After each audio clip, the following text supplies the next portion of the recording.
अब ये बात सभी लोकप्रिय शिक्षाओं के खिलाफ जा रही है। लोग आपसे कह रहे हैं दूसरों से प्यार करने से पहले आपको खुद से प्यार करना चाहिए। आपकी भावनात्मक प्रक्रिया जो भी हो वो सिर्फ आसपास की गपशप है। भावनाएं अच्छी हों तो उनका आनंद लें, पर उन पर विश्वास ना करें। आप खुद से थोड़ा प्यार करने लगे हैं तो आप स्किज़ोफ्रेनिक स्थिति की ओर बढ़ रहे हैं। सद्गुरु, मैंने कई बार परे को थोड़ा सा चखा है, लेकिन फिर भी मैं कई छोटी छोटी बातों में फंस जाता हूँ। मैं इससे ऊपर कैसे उठूँ और हमेशा संतुलन कैसे बनाए रखूँ?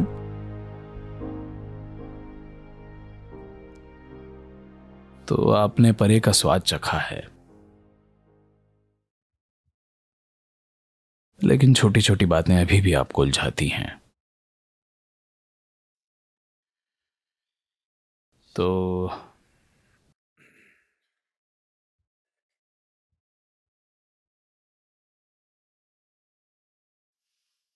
अगर आपने एक पल के लिए इसका स्वाद चखा है, बस एक पल के लिए, कि आपके विचारों और भावनाओं से परे कुछ है, अगर वो आपके लिए एक वास्तविक चीज बन गई है एक पल के लिए भी, तो आपको अपना जीवन उसी में लगाना चाहिए। हाँ, मैं कोशिश कर रहा हूं, लेकिन छोटी छोटी बातें मुझे दूर ले जाती हैं। So, you're little falling in love with yourself. That is why, even though the taste of the beyond is somewhere on your tongue, you still can get entangled. आप खुद से थोड़ा प्यार करने लगे हैं। भले ही परे का स्वाद भी आपकी जुबान पर है, फिर भी आप उलझ सकते हैं। आपका व्यक्तित्व थोड़ा फूल रहा है। आप खुद से थोड़ा सा प्यार करते हैं। क्या ये गलत है? गलत नहीं है, इसे पागलपन कहते हैं, क्योंकि प्यार एक कोशिश है, प्यार एक चाह है, किसी चीज को अपना एक हिस्सा बनाने की। प्यार एक प्रक्रिया है, प्यार एक संभावना है जिससे आप खुद से ज्यादा बन सकते हैं। आप शामिल करने की प्रक्रिया से खुद को विशाल बना सकते हैं। अब अगर आप खुद के ही प्रेम में डूबे रहते हैं, अब ये बात सभी लोकप्रिय शिक्षाओं के खिलाफ जा रही है। लोग आपसे कह रहे हैं दूसरों से प्यार करने से पहले आपको खुद से प्यार करना चाहिए। अगर आप खुद से प्यार नहीं कर सकते तो आप दूसरों से कैसे प्यार करेंगे?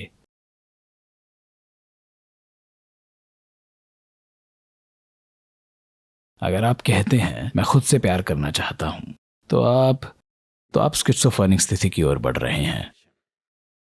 अब आप एक में दो बना रहे हैं। अगर आप ये पक्का करना चाहते हैं कि आप कभी पागल ना हों, तो सबसे पहला कदम जो आपको उठाना चाहिए वह यह है कि आप खुद को बांटना बंद कर दें और ये देखें कि एक इंडिविजुअल है, एक व्यक्ति या इंडिविजुअल का अर्थ है उसे और बांटा नहीं जा सकता। वो अटूट है, आप उसे और तोड़ नहीं सकते। ये एक इकाई है, आप इसे दो नहीं बना सकते। अगर आप इसे दो बना देते हैं, मैं खुद से प्यार करता हूं, अब आप पागलपन की ओर बढ़ रहे हैं। पहला कदम ले लिया गया है। अगर जीवन की परिस्थितियां सहयोग दें तो आप वहां जल्दी पहुंच जाएंगे।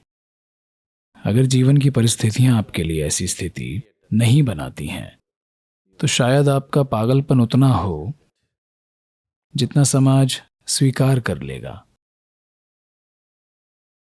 तो भले ही ईश्वर का स्वाद आप चख लें, भले ही आपकी जीभ पर भगवान का स्वाद हो, फिर भी आप उलझ सकते हैं।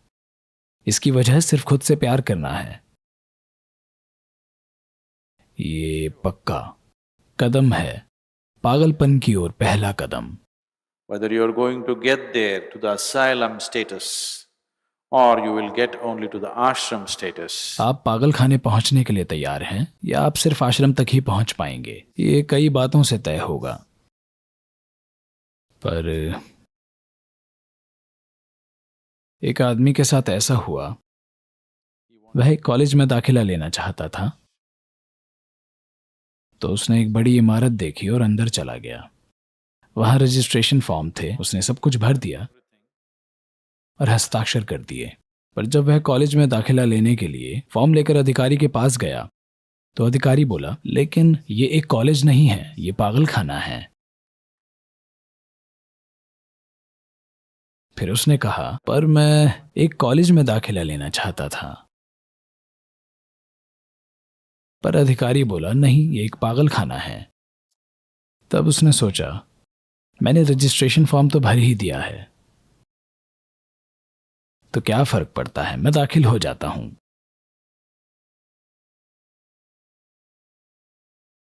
ज्यादा फर्क नहीं है, मैं पागल खाने में दाखिल हो जाऊंगा, क्या बहुत फर्क है? अधिकारी सहमत था, हाँ, ज्यादा फर्क नहीं है, लेकिन एक फर्क है। क्या फर्क है? यहां जब तक आप सुधार नहीं दिखाएंगे, हम आपको बाहर नहीं जाने देंगे।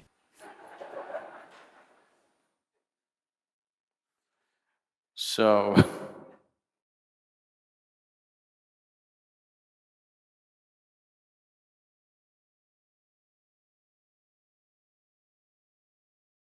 आश्रम सिर्फ एक संस्कृत शब्द है।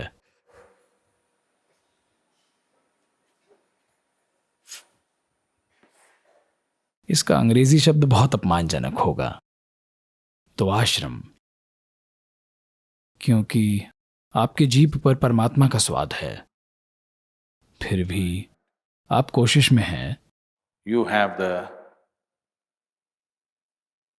necessary foolishness in you. या आप में इतनी मूर्खता है, आप इस बहुत सीमित चीज के प्यार में पड़ रहे हैं जिसे आप मैं कहते हैं। ये पागलपन की एक पक्की निशानी है।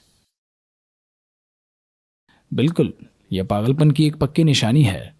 अगर आपने इसे कभी नहीं चखा होता तो आप अनजान होते, जो ठीक है, क्योंकि आप कुछ और बेहतर नहीं जानते। लेकिन परमात्मा का स्वाद अब भी मौजूद है, और आप अपने व्यक्तित्व जैसी सीमित चीज में उलझ रहे हैं। यह बिल्कुल पागलपन की निशानी है, कोई सवाल ही नहीं है। आप ऐसे पागलपन से ग्रस्त हैं जो आपको बर्बाद कर देगा। ज्योतिषी भी आपसे आधी कीमत वसूल करेगा, क्योंकि जब आपका भाग्य इतना बर्बाद हो जाता है तो भविष्यवाणी करने में मेहनत नहीं लगती। Really? यह आसान होगा, सच में यह बहुत आसान होगा। लेकिन यह सब सुनकर उदास मत होइए।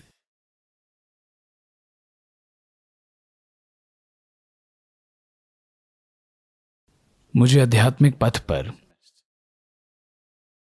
आशावादी होना चाहिए या निराशावादी?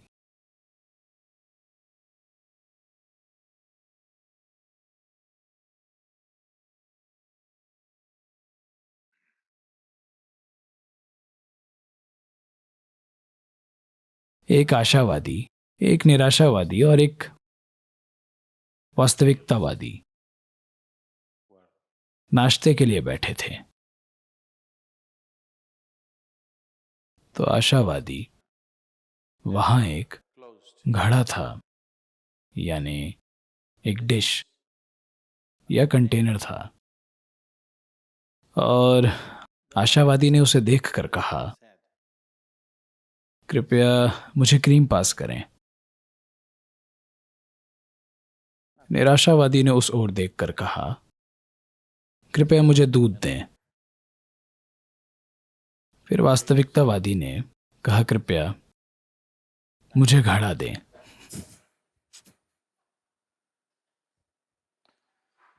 तो अगर आप आशावादी हैं तो गुमराह हो जाएंगे, आप निराशावादी हैं तो आप गुमराह हो जाएंगे।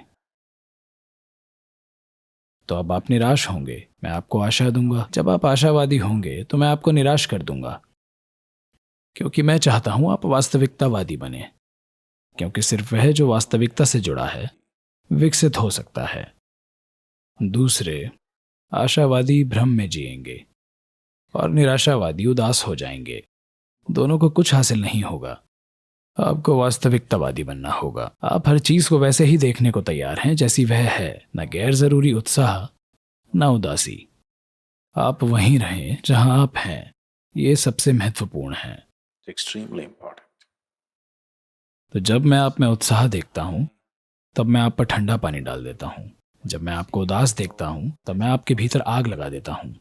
ये मत सोचें कि मैं आपके साथ खेल रहा हूं, मैं बस आपको हकीकत तक ले जाना चाहता हूं।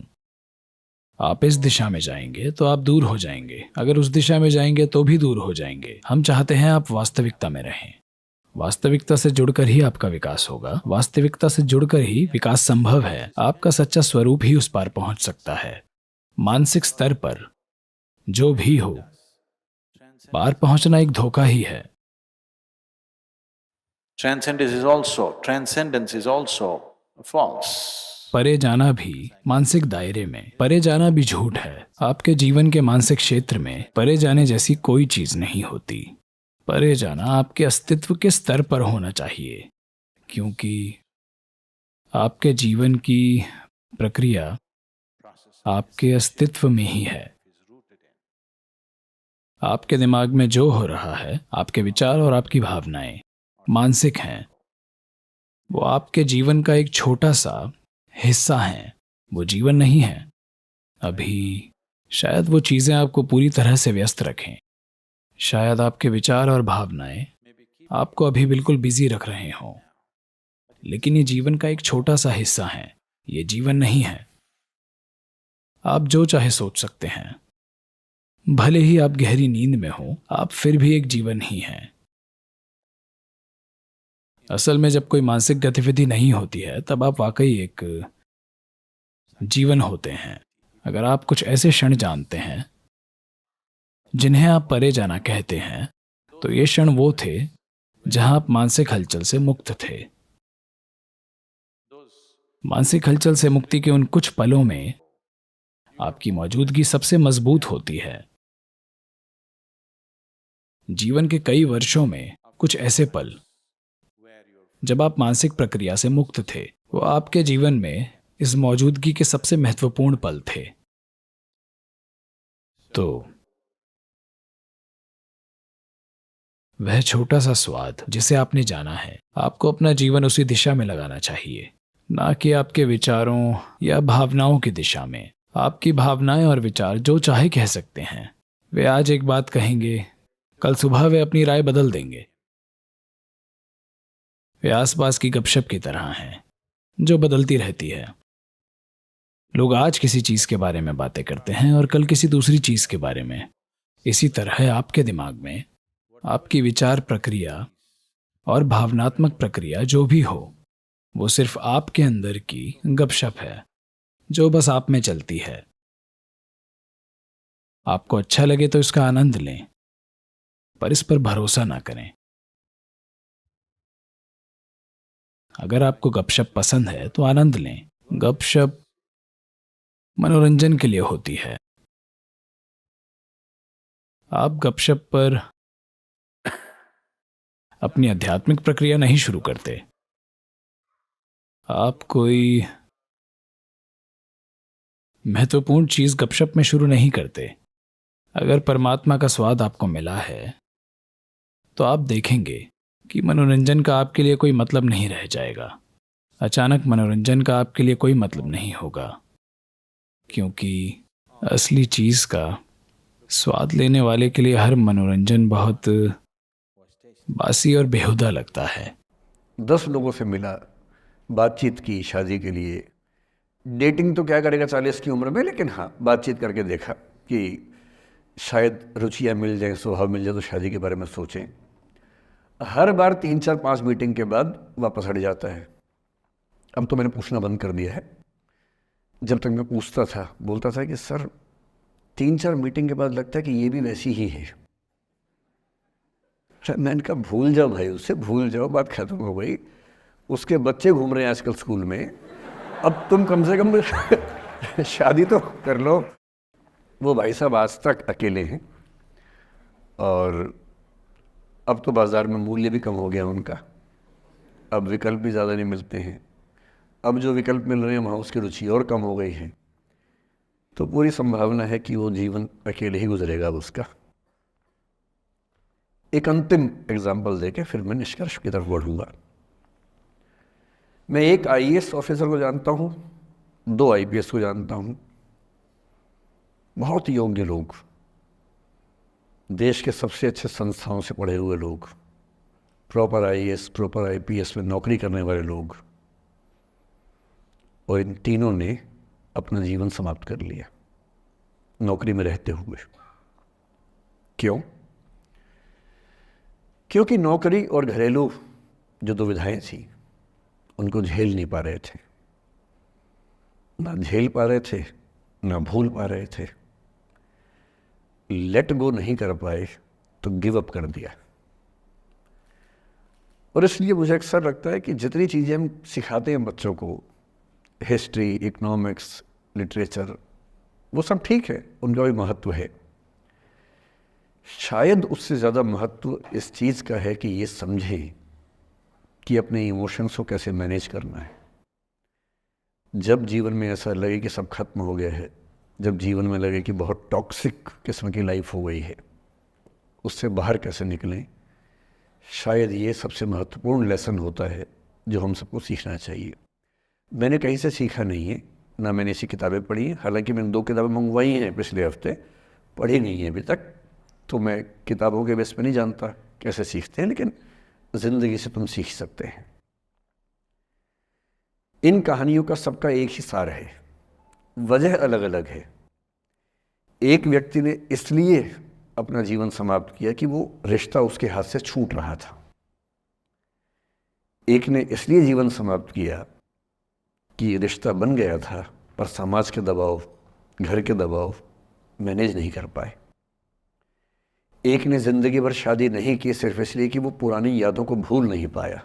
अरे एक बार गलती हो गई तो हो गई, आगे तो संभावना जीवन में है भाई, क्यों इतना हावी रखना उसी से दिमाग के ऊपर।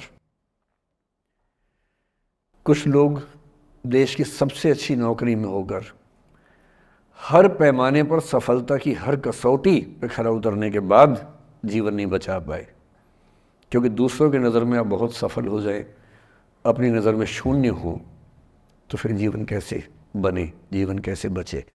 इन सारी कहानियों का मूल भाव एक ही है, अगर आप खुद को हैंडल नहीं कर सकते तो दुनिया को क्या हैंडल करेंगे। दुनिया को हैंडल करने से पहले खुद को हैंडल करना सीखना पड़ता है, और उसका सबसे आसान जो रामबाण उपाय है उसको बोलते हैं द आर्ट ऑफ लेटिंग गो, जाने दो। वो अफसाना जिसे अंजाम तक लाना न हो मुमकिन, उसे एक खूबसूरत मोड़ देकर छोड़ना अच्छा। साहिर ने लिखा, प्रेम की दुनिया के बारे में साहिर से अच्छा कौन लिखेगा। तारुफ समझते, तारुफ मतलब परिचय, इंट्रोडक्शन। कहते तारुफ रोग बन जाए तो उसको भूलना बेहतर। अरे परिचय हुआ किसी से, आपकी भाषा में इंट्रो हुआ, यही बोलते हो ना आप लोग, इंट्रो हो गया, इंट्रो हुआ, दोस्ती हुई, बाद में लगा रहे यार ये तो ऊट पटांग आदमी है या ऊट पटांग लड़की है, छोड़ो फिर, ऐसा क्या लोड लेना है। तारुफ रोग बन जाए तो उसको भूलना बेहतर, ताल्लुक बोझ बन जाए तो उसको तोड़ना अच्छा। वो अफसाना जिसे अंजाम तक लाना न हो मुमकिन, उसे एक खूबसूरत मोड़ देकर छोड़ना अच्छा। बस करना यह है कि खूबसूरत मोड़ देकर छोड़ना है, हाथ में तेजाब की बोतल लेके नहीं। और आज की पीढ़ी का ये समझना बहुत ज़रूरी है कि छोड़ना भी अच्छे तरीके से हो सकता है। तो मैं उस बात पर आऊँ उससे पहले थोड़ा संक्षेप में समझा दूँ। मुझसे कुछ बच्चों ने पूछा इस बीच में कि जितना आसानी से आप बोल रहे हैं, क्या सच में इतना आसान होता है? कैसे छोड़ें उन चीज़ों को जो मन पर हावी हैं, उन इमोशंस के टर्मोइल को, उन इमोशंस की इंटेंसिटी को कैसे मैनेज करें? क्या सच में इतना आसान होता है? आसान तो नहीं होता है। मेरी उम्र में आसान है, आपकी उम्र में आसान नहीं होता है। मेरी उम्र में क्यों आसान है? क्योंकि ये सारा खेल हार्मोन्स का है, ये सारा खेल केमिस्ट्री का है। हम सब दरअसल बहुत सारे केमिकल्स, जिनमें से कुछ का नाम हार्मोन्स हैं, उन केमिकल्स और हार्मोन्स के बहुत सारे इंटरेक्शंस के रिजल्ट हैं। इसलिए जब कोई बच्चा जैसे छोटे बच्चे हमेशा उछलते रहते हैं, पेरेंट्स थके रहते हैं, ये इन सबकी केमिस्ट्री का परिणाम है, शौक का मामला नहीं है। आपकी उम्र जो होती है किशोरावस्था और युवावस्था की शुरुआती उम्र, मैं मान के चल रहा हूँ कि आप सब लोग 17 से 22-23 के बीच के लोग हैं, बच्चे हैं। कुछ तो अभी शादी भी नहीं कर सकते होंगे, वो वाले होंगे ना, लड़के तो नहीं कर सकते होंगे भी, 21 के कहाँ हुए होंगे, तो वो वाली उम्र आप लोगों की है। इस उम्र में इमोशंस का टर्मोइल, इस उम्र में इमोशंस का बिखराव इतना ज़्यादा होता है कि संभालना बड़ा मुश्किल होता है। जैसे जैसे आप मैच्योर होंगे, बड़े होंगे, बूढ़े होंगे, बूढ़े और मैच्योर काफ़ी हद तक समानार्थक शब्द होते हैं। बूढ़ा आदमी आमतौर पर मैच्योर हो ही जाता है, और जो मैच्योर हो जाता है उसको लोग बुढ़ा ही बोलते हैं, चाहे वो दोस्त हो आपका। तो मैच्योर होने के बाद मैच्योरिटी के कई लक्षण हैं, 10-20 लक्षण, उनमें से एक ये है कि आपके इमोशंस में इंटेंसिटी उतनी नहीं रह जाती जितनी बचपन में होती है। मसलन कोई आपका दोस्त आपसे कुछ खराब कह दे, आप 3-4 घंटे बेचैन रहेंगे, बार बार मैसेज टाइप करेंगे, फिर डिलीट करेंगे, फिर टाइप डिलीट, वो भी टाइप डिलीट चल रहा है। एक दिन हो गया बात हुए, ना वो पढ़ पा रहे हैं ना आप पढ़ पा रहे हैं, बेचैनी चरम पे है। अब इतना ही मामला है, नाक का सवाल है कि पहले कौन झुकेगा। सारे संबंधों में स्तर इसी बात से तय होता है कि पहले कौन झुकेगा, और जो एक आध बार झुक गया वो जिंदगी भर झुकता है उसके बाद। इससे लोग शुरू में बहुत केयरफुल होते हैं कि झुकना नहीं है। 3-4 ज्ञानी पीछे बैठे ही होते हैं कि नहीं झुकना नहीं है, वो झुकेगा, वो झुकेगी, तू क्यों झुकेगा।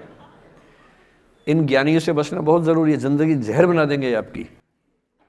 अब दोनों ईगो फाइट कर रहे हैं कि पंजा किसका गिरेगा, इस पर फाइट चल रही है। 2 दिन हो गए, 3 दिन हो गए, उसके बाद एक आध आदमी पिघल जाता है, उसको लगता है भाड़ में जाए यार, बात नहीं हो पा रही, तुम ईगो कर रहे हो। फिर वो फ़ोन मिलाता है, ये भी फ़ोन की इंतज़ार में 3 दिन से सो भी नहीं रहा बेचारा, हीरो बेशक बनने पर बेचैन तो भाई। खटाक से फ़ोन उठता है, अब दोनों कान में फ़ोन लगा के रखिए, कोई नहीं बोल रहा, चुप। क्या बातचीत चल रही है सोचिए, एक भी शब्द नहीं, एकदम चुप। थोड़ी देर के बाद कंफर्म करने के लिए कि है भी या नहीं, एक बोलता है हेलो, वहाँ से आवाज़ आती है कोई एक मैं थोड़ा ऐसी जोकर टाइप की बात करता हूँ, मुझे मोटिवेशनल स्पीकर ना समझे आप लोग, मैं ऐसी हंसी मजाकी करना आता है मुझे, वही मैं करता हूँ। लेकिन इससे आप ये ना सोचिए कि मुझे पढ़ाना नहीं आता, मैं पढ़ा भी लेता हूँ इसके लिए मुझे वो भी आता है, लेकिन अभी क्योंकि आप बच्चे छोटे हैं तो मैं आपके साथ वैसी बात ही कर रहा हूँ। अब ये सब चल रहा है। अब इसमें अगर कोई एक व्यक्ति झुक गया, बात आगे हो गई तो हो गई, वरना कई रिश्ते ऐसे भी होते हैं जो इसी बिंदु पे खत्म हो जाते हैं कि तेरा भाई नहीं झुकेगा, भाभी झुकेगी, और उधर जीजू झुकेंगे, दीदी नहीं झुकेगी, जीजू झुकेंगे, दीदी क्यों झुकेगी, और ना जीजू झुक रहे ना भाभी झुक रही और उस चक्कर में जो अभी बेचारा रिश्ता बना भी नहीं था, वही वो ज़मींदोज़ हो गया, वही वो ख़त्म हो गया। पर ठीक है, हो गया तो हो गया, भाड़ में जाए, ऐसा क्या है, डर किस बात का है इसमें। लेकिन मैं फिर भी आपसे कहूँगा, मेरी उम्र में क्या होता है, जैसे मुझे कोई फ़ोन करे कि मैं आपसे बहुत नाराज़ हूँ, तो मैं कहता हूँ अच्छा ठीक है, कल बात करेंगे। नहीं, मैं आपसे बहुत नाराज़ हूँ, मेरा दिल टूट गया है। मैं कहता हूँ देखो मुझे नींद आ रही है अभी, let me sleep, we will talk tomorrow, you just do one thing, write down all the points and we will discuss in the morning. When I come to office, you come to my cabin and we will discuss. Don't worry, I'll find out the solution for you. कह रहे हैं आप कैसी बात कर रहे हैं, मैं ना सो पा रहा हूँ ना मैं जाग पा रहा हूँ। तो मैंने कहा दैट इज़ योर प्रॉब्लम मैं तो सो भी रहा हूँ जाके, ये तो कोई दिक्कत नहीं हुई भाई। तो मैं तो ऐसा हो चुका हूँ कि दुनिया में कुछ भी हो जाए मुझे टाइम पे नींद आ जाती है, कुछ भी हो जाए। मतलब एक आध, अब जैसे मेरी माता जी की मृत्यु हुई तो मुझे नींद नहीं आई कुछ दिनों तक, ठीक बात है, नहीं आनी चाहिए उस समय, तब भी आ गई तो फिर इंसान और पत्थर पे क्या अंतर बचा, सीधी सी बात है। But keeping aside those rare instances, कोई कुछ भी कर ले हमें तो बढ़िया नींद आती है। और मैं ये कहना चाह रहा हूँ, मैंने ये सीखा है अपने पिताजी से, और सीख सकते हैं इसको, ये केवल तुक्के की बात नहीं है, सीख सकते हैं। मेरे जो पेरेंट्स हैं, पिताजी और माँ, वो एक अनूठा कॉम्बिनेशन है। अच्छा, आप किसी शादीशुदा जोड़े से अकेले में बात करके देखिए, जब वो कंफर्टेबल हो आपके साथ, आप उनको बोलिए कि मुझ में और मेरी पत्नी में, या मुझ में और मेरे पति में ज़्यादा चीज़ें मैच नहीं होती हैं। सीरियस होकर बोलना, मजाक के मूड में नहीं, सीरियस मुंह बना के बोलिए, थोड़ा भरोसे में लेके।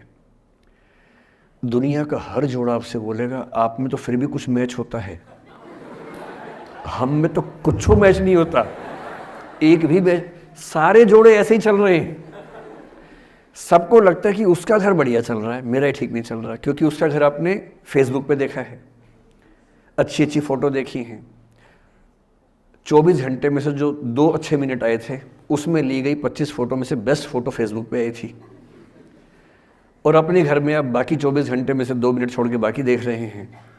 तो दूसरे का घर हमेशा अच्छा लगता है कि यार लाइफ हो तो उनके जैसी हो। तो हमारे माता पिता भी स्वभाव उनका भी थोड़ा अलग रहा, सबका है, हमारा भी है।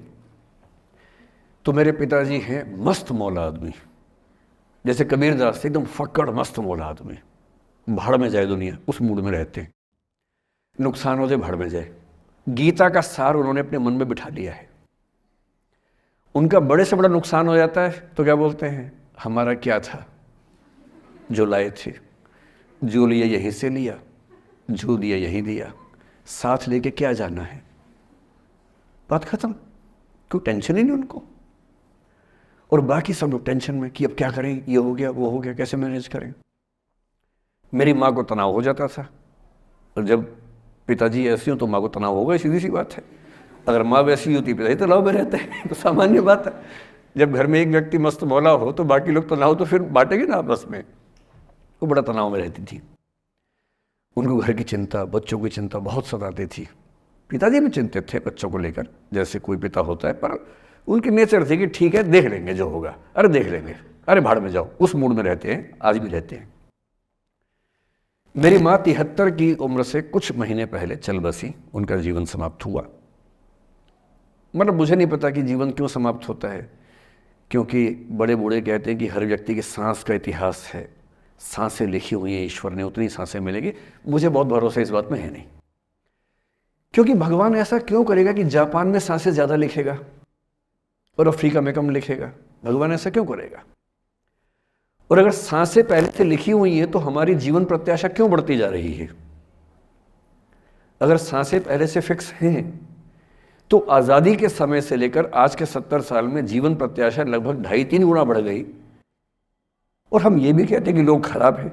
अगर लोग बुरे हैं तो जीवन छोटा होना चाहिए कर्मों के हिसाब से। लोग खराब हैं और जीवन बड़ा होता जा रहा है। तो मुझे उन मान्यताओं में बहुत भरोसा है नहीं कि सांसें लिखी हुई हैं। अगर सांसें लिखी होती तो मनुष्य की औसत आयु 25 साल से ऊपर नहीं होनी चाहिए थी, 25-30 मैक्सिमम।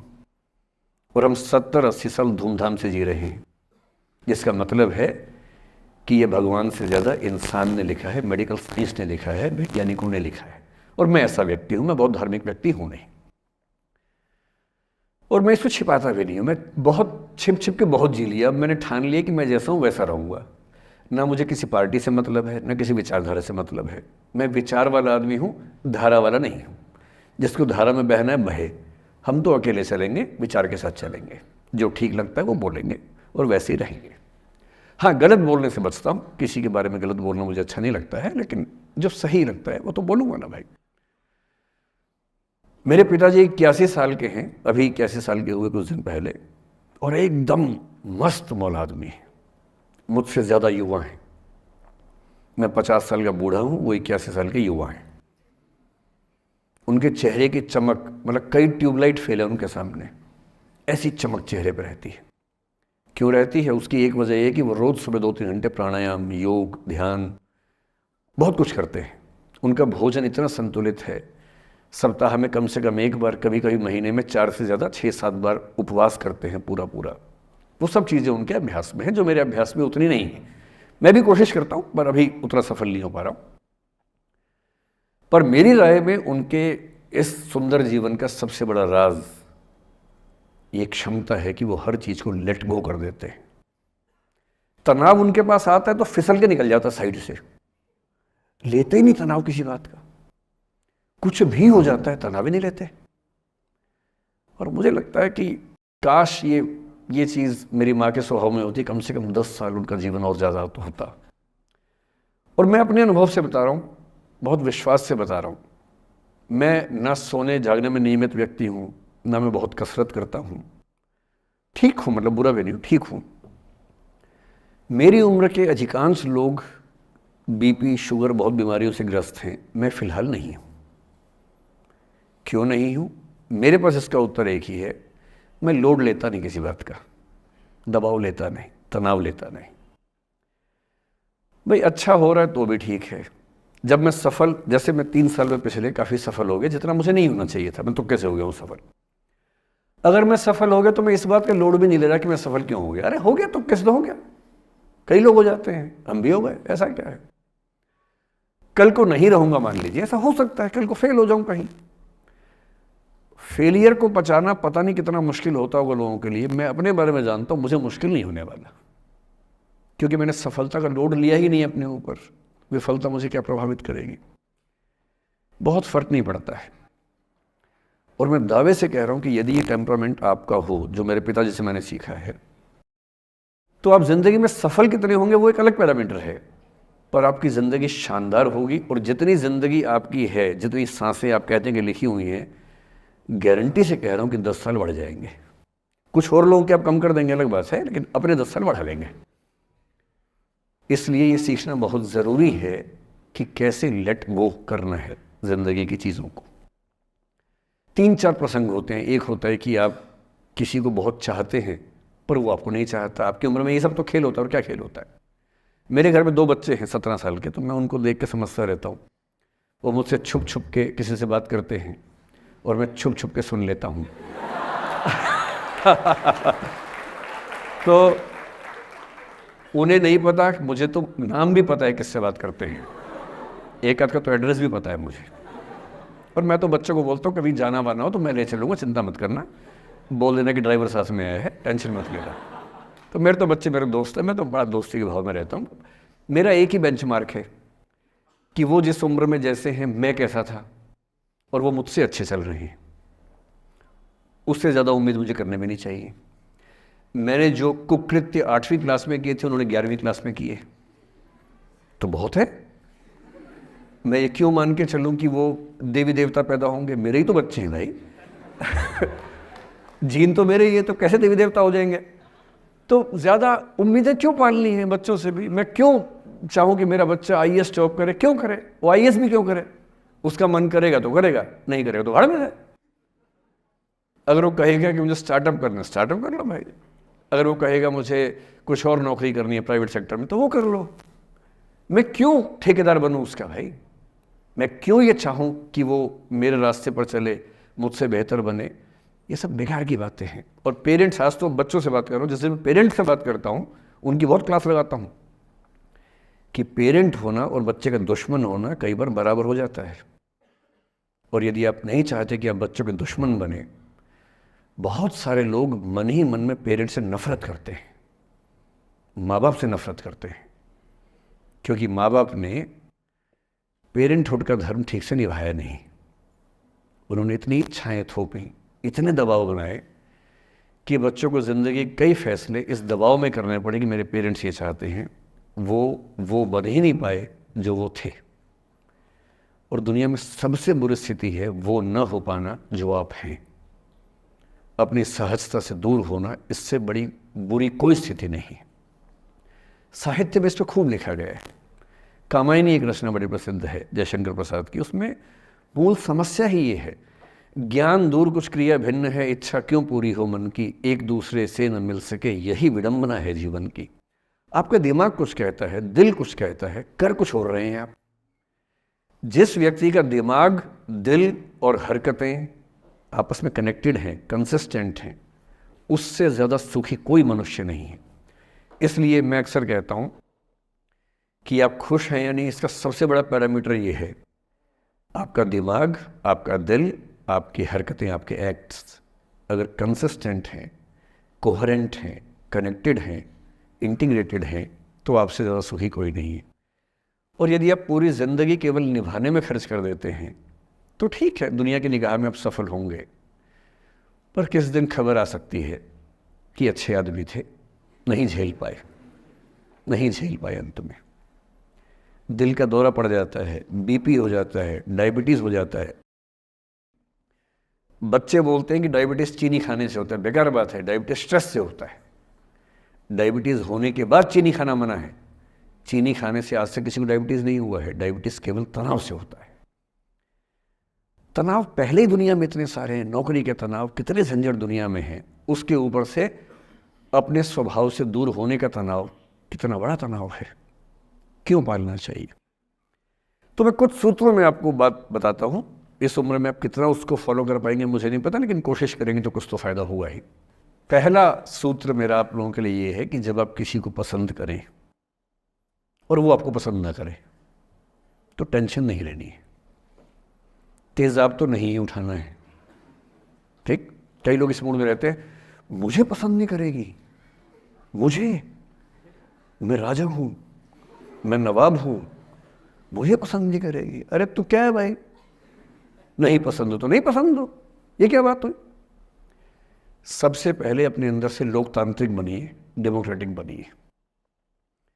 जैसे आपको हक है किसी व्यक्ति को पसंद करने का, उसको भी हक है किसी को पसंद या नापसंद करने का। यदि कोई ऐसा व्यक्ति जिसको आप पसंद नहीं करते वो आपको प्रपोज करे तो आप उसको मना ही तो करेंगे। बस मना इज्जत से कीजिए, किसी को बेआबरू करके मत भेजिए। ये नहीं कि अच्छा तुम शीशा देखा है कभी, रुको आईना मेरी जेब में लो, ऐसे नहीं करना है। बड़े बेआबरू होकर तेरे कूचे से हम निकले, वो वाला भाव जो गालिब को आया था वो भाव नहीं आना चाहिए। अगर कोई आपको कभी प्रपोज करे, आप लोगों की उम्र है, ये सब चलता ही होगा आप लोगों के बीच में, मैं आपके टीचर से सामने बोल रहा हूँ, लेकिन मैं ऐसा ही हूँ, मैं जानता हूँ कि आपकी उम्र में से होता होगा, सब जानते हैं तो होता ही होगा। कभी किसी से ये उम्मीद मत करना कि वो आपको पसंद करे ही करे। यदि कोई रिजेक्ट करे, बस हाँ, रिजेक्शन थोड़ा प्यार से होना चाहिए, बदतमीजी से नहीं होना चाहिए। उसके अधिकारों का उतना ही सम्मान कर रहे हैं जितना आप अपने अधिकार का सम्मान करते हैं कि ठीक है भाई, आपको मैं पसंद नहीं, कोई बात नहीं, तू नहीं कोई और सही, कोई और नहीं कोई और सही, बहुत लंबी है जमी मिलेंगे लाख हंसी, इस ज़माने में सनम तू अकेली तो नहीं। कितने लोग हैं दुनिया में, ऐसा क्या है? और मैंने बहुत प्यारे प्यारे बच्चों को देखा रोते बिलखते हुए कि मैंने उसको प्रपोज किया, उसने मुझे मना कर दिया। अंकल, छोटे छोटे बच्चे आजकल मुझे लव गुरु मानते हैं अपने आसपास, वो मेरे पास आके ऐसी ऐसी बातें बताते हैं बड़ी क्यूट तोतली आवाज़ में, मैंने उसको प्रपोज किया, उसने मुझे ऐसे वाली आवाज़ में एकदम रोते बिलखते हुए। तो मैं बोलता हूँ बधाई हो बहुत बहुत तुम्हें, कॉन्ग्रेचुलेशंस। मैंने अपनी ज़िंदगी में ऐसे 50 मामले देखे और 50 में से कम 49 मामले में जब कहीं दिल नहीं लगा, बाद में उससे बेहतर ही व्यक्ति मिला। अगर कभी ऐसा हो ना, मन ही मन में बधाई देना अपने आप को कि बच गया। हाँ बोल देता तो फंस जाती, हाँ बोल देते तो मर जाता। और मन में भाव वही रखना है, तो नहीं कोई और सही बात है, स्ट्रेस नहीं लेना है। मैं जानता हूँ कि आपकी उम्र में आसान नहीं होता, आपको रात रात भर सपने आएंगे, बेचैनी होगी, करवटें बदलते रहे सारी रात हम, आपकी कसम, ये सब ड्रामा होता है, ये फिल्मी गीत है। मुझे गीत कविता इतना याद है कि मुझे हर बात में वही दिमाग में आता है, मैं क्या करूँ। ये होता है आपकी उम्र में, पर वो भी एक फेज़ है। अगर ये फेज़ नहीं जिया तो भी क्या जीवन जिया। कभी कभी बेचैनी भी तो होनी चाहिए, वरना ज़िंदगी में मज़ा क्या है। अगर हर चीज़ लिनियर है, हर चीज़ फॉर्मुलाइज्ड है, फिर मज़ा क्या है ज़िंदगी में। ये उठापटक, ये बेचैनी, ये घबराहट, ये तनाव, संतरास भी तो होना चाहिए कभी कभी ज़िंदगी में। इससे बुरी स्थिति तब होती है जब आप किसी रिलेशनशिप में हैं और वहाँ ब्रेकअप हो जाए, ये भी होता है। देखिए, मैं आपको बड़ी खरी खोटी सुनाने के मूड में हूँ। जिस तरह का प्रेम आप लोगों की पीढ़ी में होता है, मैं ये नहीं कहता कि आपकी पीढ़ी ख़राब है, हर पीढ़ी ऐसी होती है, बस ये कि आपकी पीढ़ी को सुविधाएं ज़्यादा मिल गई हैं। हमारी पीढ़ी में ना चिट्ठी लिख के भेजनी पड़ती थी, बड़ा रिस्क होता था। चिट्ठी लिखो कागज़ पे, फिर एक डाकिया ढूंढो भरोसे का, वो भरोसे वाला कुरियर बॉय या कुरियर गर्ल जाके चिट्ठी वहीं दे के आए जहाँ हमने कहा है, ये भी डाउट कहीं किसी और को दे के आ जाए। या कबूतर से बात करो, कबूतर जा जा जा, पहले प्यार की पहली चिट्ठी साजन को दिया। कबूतर का क्या भरोसा किसको दे के आ जाए। लेकिन कितना तनाव था उस ज़माने में। आपके ज़माने में क्या है, सीधे व्हाट्सएप निकाला, खटाक से भेज दिया मैसेज, और नंबर किसी से मांग लिया 1 सेकंड में। नंबर भी नहीं देना है तो किसी कौन कौन सी ऐप होती है, मैंने सुना कुछ और ऐप्स होती है, मेरा नंबर वाली भी होती है, इंस्टा होता है, एक और भी तो कोई होती है वो जिसमें कार्टून जैसा मुंह बन जाता है, स्नैपचैट। हाँ, स्नैपचैट पे चले गए, मैंने सुना है कि उसमें नंबर भी नहीं देना पड़ता है, ऐसा कुछ चक्कर है, वहाँ ढूंढ लिया। किसी को कुछ कन्वे करना इतना आसान दुनिया में कभी नहीं हुआ था जितना आज आसान है। इन सब के ऊपर टिंडर है, बम्बल है, पता नहीं क्या क्या है, राइट लेफ्ट करते जाना है, उसी में कहानी शुरू। पर ये कहानियाँ जितने हल्के तरीके से शुरू होती हैं, मैं दावे से कह रहा हूँ कि 100 में से 99 अट्रैक्शंस 1 से 2 महीने में ख़त्म हो जाते हैं। क्योंकि आप जिसके प्रति अट्रैक्टेड थे ना, वो तो उसका बाहर का परसोना था। जहाँ परिचय गहरा होता है, असलियत सामने आ जाती है, और जब असलियत सामने आती है झेलना बड़ा मुश्किल होता है। आपके सपने टूट जाते हैं। आप जिस छवि पे दीवाने हुए थे वो छवि तो सिर्फ छवि थी, वो तो इंसान नहीं था वैसा। 99% केसेस में मेरा ख्याल है कि अट्रैक्शन 1-2 महीने में समाप्त होता है। उसके बाद तो एक बोझ है जो आप ढो रहे हैं। कभी कभी होता है कि दोनों का ख़त्म हुआ तो बात आसान है, कभी कभी किसी एक का ख़त्म होता है, एक का नहीं होता है, वहाँ मामला मुश्किल हो जाता है। तो ऐसा हो सकता है आपके जीवन में कि दूसरा साथी आपका ये कहे कि भैया देखो, मैं तुम्हारे साथ कुछ महीने से हूँ, पर मुझे अब अच्छा नहीं लग रहा, मैं ब्रेकअप करना चाहता हूँ।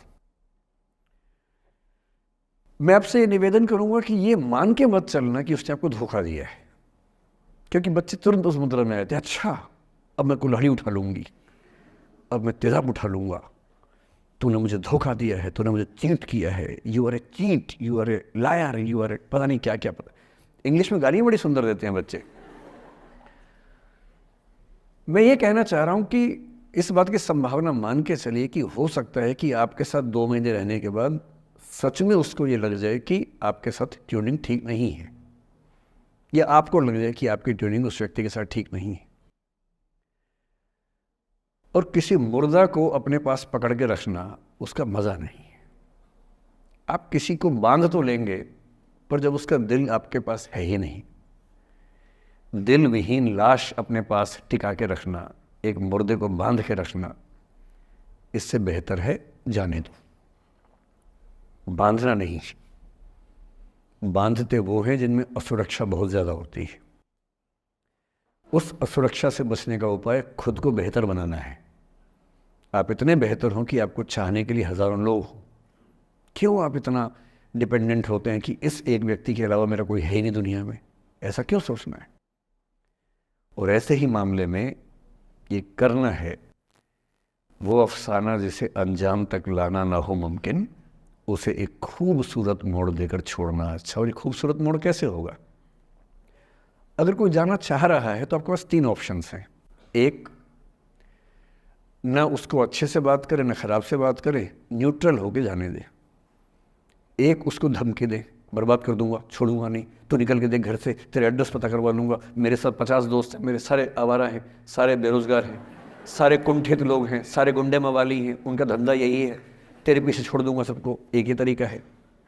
और तीसरा ये कि ठीक है यार, ऑल द बेस्ट, जा सिमरन जा, जी ले अपनी ज़िंदगी।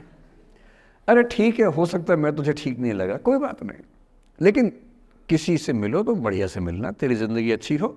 मैं भी ढूंढ लूँगा किसी न किसी को, थोड़ी हेल्प कर दी हो, कहीं इंट्रो करवा दी हो मेरी भी, लेकिन ठीक है तू भी जा। ये होता है खूबसूरत मोड़ देकर छोड़ना अच्छा। चिपकू नहीं बनना है किसी के पीछे, ना बोरा जाना है कि तुम जाओ, मैं तो दीवाना, स्थायी दीवाना हूँ तुम्हारा। कोई जब तुम्हारा हृदय तोड़ दे, तड़पता हुआ जब तुम्हें छोड़ दे, तब तुम मेरे पास आना प्रिय, मेरा दर खुला है, खुला ही रहेगा तुम्हारे लिए। वाह, पहले के ज़माने में बेरोज़गारी का ये लक्षण था। हम जब छोटे थे ये गाने सुनते थे, हम यही सुन के बड़े हुए कि ऐसा ही करना पड़ता है शायद प्रेम में। तो हमारे स्कूल में लोगों ने इसका पैरोडी बनाई। जब कोई तुम्हारा सर फोड़ दे, तड़पता हुआ जब तुम्हें छोड़ दे, तब तुम मेरे पास आना प्रिय, ये क्लिनिक खुला है, खुला ही रहेगा तुम्हारे लिए, तो बस आ जाना। जब कोई तुमको सड़क पे छोड़ दे, गाड़ी अपनी वहाँ से मोड़ ले, तब तुम मेरे पास आना प्रिय, ये ठेला खड़ा है, खड़ा ही रहेगा तुम्हारे लिए। क्यों भाई, क्यों खड़े रहोगे? बेरोजगार हो क्या? अरे ठीक, जा सिमरन जा, जी ले, और मैं भी जा रहा हूँ जीने के लिए। ये दीवाना नहीं बनना है कि तुम मतलब मुझे ना चाहो तो कोई बात नहीं, किसी और को चाहोगी तो मुश्किल होगी। अजीब हाल है यार। तुम ठेकेदार हो कि तेरा ठेका मेरे पास है, नहीं तो किसी के पास नहीं है। अजीब हाल है। अरे ठीक है भाई, उसकी ज़िंदगी है, जीने दो उसको। क्यों किसी की ज़िंदगी में इतना हावी होने का प्रयास करना है? जब आप नहीं चाहते कि आपकी ज़िंदगी में कोई हावी हो, आप क्यों किसी की ज़िंदगी में इतने हावी होंगे? और जब बहुत दर्द हो ना, हमेशा दूसरे के पर्सपेक्टिव से भी सोच के देखिए कि उसको ऐसा क्यों करना पड़ा। क्या पता कोई मजबूरी हो, कभी कभी होती है। मैं बुद्ध की मजबूरी सोच के परेशान होता हूँ कई बार, और फिर मैं सोचता हूँ कि काश यशोधरा जैसा व्यक्तित्व सबका होता। बुद्ध की रियल कहानी क्या है शायद किसी को नहीं पता। मैं जिस कहानी की बात कर रहा हूँ, मैथिली शरण गुप्त नाम के एक बड़े प्रसिद्ध कवि ने यशोधरा नाम की पुस्तक में वो कहानी लिखी है, भूमिका में जिक्र किया।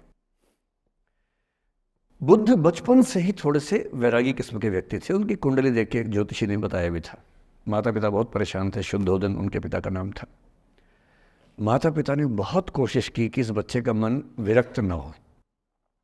अच्छा महल बनवाया, सारी सुविधाएं दी। जैसे ही बुद्ध थोड़े से किशोरावस्था में आए, उस समय की दुनिया की सबसे खूबसूरत महिला से, लड़की से, यशोधरा से उसकी शादी करवा दी। यशोधरा के पिता ने काफ़ी एग्ज़ाम लिए बुद्ध जी के, वो सारे एग्ज़ाम में पास हुए, तब जाके शादी हुई। ऐसे नहीं हुई, शादी हुई। तो बुद्ध भी ठीक था, रमे रहे उस जीवन में। बेटा हुआ उनका राहुल। अब बुद्ध की विरक्ति का भाव बढ़ता जा रहा था। 29 साल की उम्र के आसपास ऐसा हुआ कि उन्होंने एक मृत व्यक्ति को देख लिया, एक बूढ़े को देखा, एक भिखारी को देखा, एक बीमार को देखा। विरक्त हो गए और उनका मन हुआ घर छोड़ दूं, ज्ञान की खोज में चला जाऊं। अब ज्ञान की खोज में जाएं, उनको पता है कि भाई मेरी पत्नी भी है, मेरा बेटा भी है, राज्य भी है, कैसे छोड़ दूं? छोड़ना जरूरी है। अंदर की आवाज है कि छोड़ो, तुम इस चीज के लिए नहीं बने हो, तुम्हारा स्वधर्म कुछ और है। बाहर की जिम्मेदारी है कि छोड़ नहीं सकते। मैं अनुमान करता हूं कि बुद्ध ने शायद अपने पिताजी से कहा हो कभी कि पिताजी मैं बहुत परेशान हूं, छोड़ना चाहता हूं। तो पिता ने समझा बुझा के मना किया होगा कि बेटा शोभा नहीं देता, ऐसा मत करो। हो सकता है पत्नी से भी बात की हो, पत्नी ने भी कहा हो कि ये क्या बात हुई, हम सबका जीवन तुम पे टिका है, बच्चा अभी बिस्तर से भी नहीं उतरा है, अभी तो चलना भी नहीं शुरू किया है, तुम ऐसी बात कर रहे हो। इसका जिक्र नहीं मिलता इतिहास में कि ये बात हुई कि नहीं हुई। और एक दिन बुद्ध ने तय किया और वो आधी रात को पत्नी और बेटे को सोता हुआ छोड़ के चले गए। इसको बौद्ध परंपरा में महाभिनिष्क्रमण कहते हैं, बुद्ध का अपने घर से निकल जाना। अब बुद्ध चले गए, लेकिन मैथिली शरण गुप्त यशोधरा के पर्सपेक्टिव से बुद्ध को देख रहे हैं। यशोधरा बहुत परेशान है, भाई पति चला गया है, बच्चे का पिता चला गया, मजाक छोड़ना है। राजा परेशान है कि उनका उत्तराधिकारी चला गया है। यशोधरा इतनी परेशान है, बहुत लंबे समय तक छंद आते रहते हैं कि वो कितनी बेचैन है, कितनी परेशान है। लेकिन यशोधरा की सबसे बड़ी परेशानी इस बात से नहीं कि बुद्ध चले गए, इस बात से है कि बिना बताए चले गए, भरोसा नहीं किया। और वो अपनी सहेली से कहती है, सिद्धि हेतु स्वामी गए, यह गौरव की बात। मुझे गर्व है कि मेरा पति इतने महान काम के लिए गया है। सिद्धि हेतु स्वामी गए, यह गौरव की बात, पर चोरी चोरी गए, यही बड़ा व्याघात। सखी वो मुझसे कहकर जाते, कह तो क्या वो मुझको अपनी पथ बाधा ही पाते, क्या मैं रास्ता रोकती उनका? उसके मन में ये मलाल है कि बिना बताए चले गए। वो इस भाव को लेट गो नहीं कर पा रही है, परेशान है। फिर बुद्ध को ज्ञान मिला 6 साल की तपस्या के बाद, बोधगया में बोधि वृक्ष के नीचे ज्ञान मिला। बात फैल गई। जो 5 शिष्य बुद्ध को छोड़ के भाग गए थे उनके बुरे वक्त में, उन्हीं 5 को बुद्ध ने सबसे पहले ज्ञान दिया सारनाथ में, जिसको धर्मचक्र प्रवर्तन कहते हैं। बुद्ध की ख्याति बढ़ने लगी। शुद्धोदन ने बुद्ध के पास, अपने बेटे के पास कई लोगों को भेजा ये कहने के लिए कि भाई यहाँ भी तो आओ, हमसे भी तो मिलो। बुद्ध का ऐसा प्रताप था कि जो उनके पास जाता वो बुद्धम शरणम गच्छामि हो जाता, वापस ही नहीं आता। तो फिर शुद्धोदन ने बुद्ध के बचपन के एक दोस्त को ये कह के भेजा, भैया मैं जानता हूँ तुम वापस नहीं आओगे, पर प्रभावित होने से पहले बोल देना कि पापा याद कर रहे थे। तो वो गया, उससे वायदा निभाया, हो तो गया, बुद्ध के संग में दीक्षित हो गया, पर वायदा निभा दिया।